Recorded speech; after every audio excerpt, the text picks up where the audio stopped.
in the far future, humanity has spread across the stars. At the center of everything is a desert planet called Arrakis. It's barren, hot, and dangerous, but it holds the universe's most precious resource, spice. Spice, or melange, is a substance that powers space travel, enhances mental abilities, and extends life. Controlling spice means controlling the universe. Paul Atreides, a 15-year-old boy, is the son of Duke Leto and Lady Jessica. His family rules the noble House Atreides. They are ordered by the Emperor to take over Arrakis from their rivals, House Harkonnen. It's not just a political move, it's a trap. The Emperor and the Harkonnens plan to destroy the Atreides. They fear the Duke's growing popularity and power. Paul is no ordinary boy. His mother, Jessica, belongs to a secretive and powerful sisterhood called the Bene Gesserit.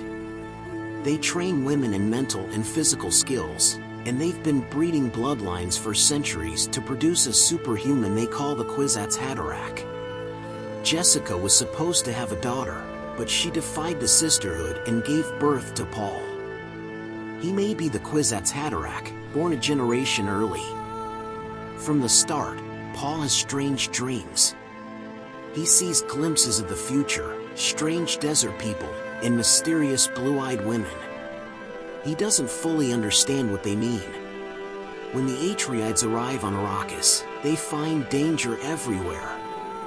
The Harkonnens have sabotaged equipment and planted spies. But the Duke tries to make allies among the Fremen, the desert people who are used to the harsh environment. The Fremen have their own secrets and strength. They survive by conserving every drop of water, and they worship giant sandworms, the creatures that produce spice. Soon, the Harkonnen trap is sprung. With the help of the Emperor's elite troops, the Sardaukar, the Harkonnens attack. The Atreides are betrayed by one of their own. The Duke is killed, but Jessica and Paul escape into the desert. It's a harsh place where even a single tear is a sign of wealth. They are pursued by the Harkonnens and Sardaukar. Paul's Bene Gesserit training and growing Prussian abilities help them survive. In the desert, they find the Fremen. The Fremen are not the weak, scattered people outsiders believe them to be. They are strong, disciplined, and deeply tied to their land. They see Paul as the fulfillment of their prophecy, a messianic figure who will lead them to freedom. Paul and Jessica join the Fremen, and Paul takes on the name Muad'Dib, a desert mouse. The Fremen teach Paul their ways, including how to ride sandworms, the enormous creatures that patrol the desert. Over time, Paul becomes one of them. Paul begins to see the full extent of his power. His visions of the future grow clearer. He realizes he can not only predict the future but shape it.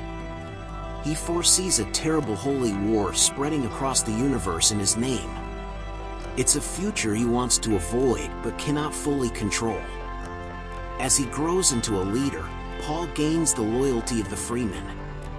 They become an unstoppable guerrilla force, striking against the Harkonnens and disrupting spice production.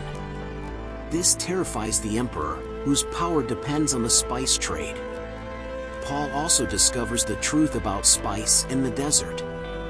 The sandworms are essential to its production. Without the worms, there would be no spice. The Fremen dream of turning Arrakis into a lush, green world, but Paul knows this would destroy the spice. The planet's harshness is its strength, and changing it could have dire consequences. Paul's rise is swift and unstoppable. He leads the Fremen in a final assault on the Harkonnens and the Emperor, who has come to Arrakis to deal with the crisis. In a dramatic confrontation, Paul defeats his enemies. He challenges the Emperor and takes his throne, using the threat of destroying spice production to secure his power. The Emperor's daughter, Princess Irulan, is offered to Paul as a political marriage. But Paul's victory comes at a cost. He knows the holy war he foresaw is inevitable. His name will become a symbol, and millions will die in his name. The weight of this knowledge haunts him. Though he has achieved incredible power, he realizes he is no longer entirely in control of his destiny. Paul Atreides begins the story as a boy swept up in forces beyond his control. By the end, he is a man who has mastered those forces but at great personal and moral cost.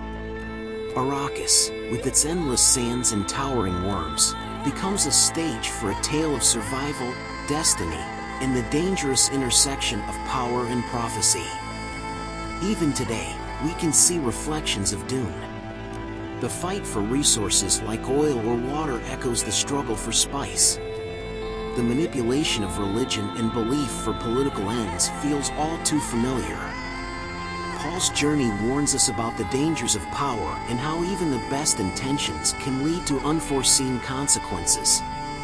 It's a story of hope, ambition, and the price of greatness in a universe that feels as vast and mysterious as our own.